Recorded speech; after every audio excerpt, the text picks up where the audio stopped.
I've been doing HazMat for a long time. One thing I can tell you is that HazMat incidents come in all shapes and sizes. First thing you need to do when you approach a scene is establish the hot, warm, and cold zones.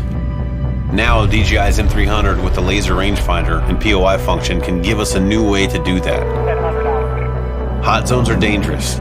You could be talking about fire, radiation, or gases that could kill you or those nearby. Warm zones are just beyond that danger. This is where we stage the entry to the hot zone and decontaminate those on their way out. Cold zones are safe zones. This is where we put our support and mark off the air to civilians. We could use DJI's M300 to set our zones quickly and safely.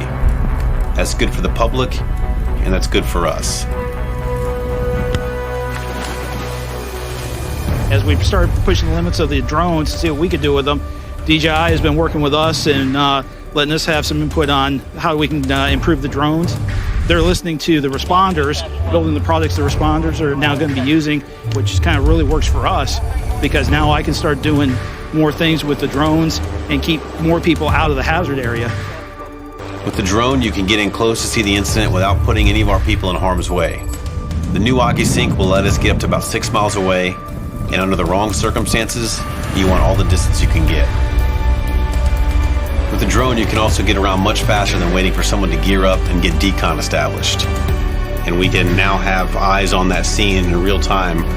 At 50 minutes flight time, it's also got more juice than any other drone we've used before. Using the new laser rangefinder, we can measure the area and set the zones with a bird's eye view.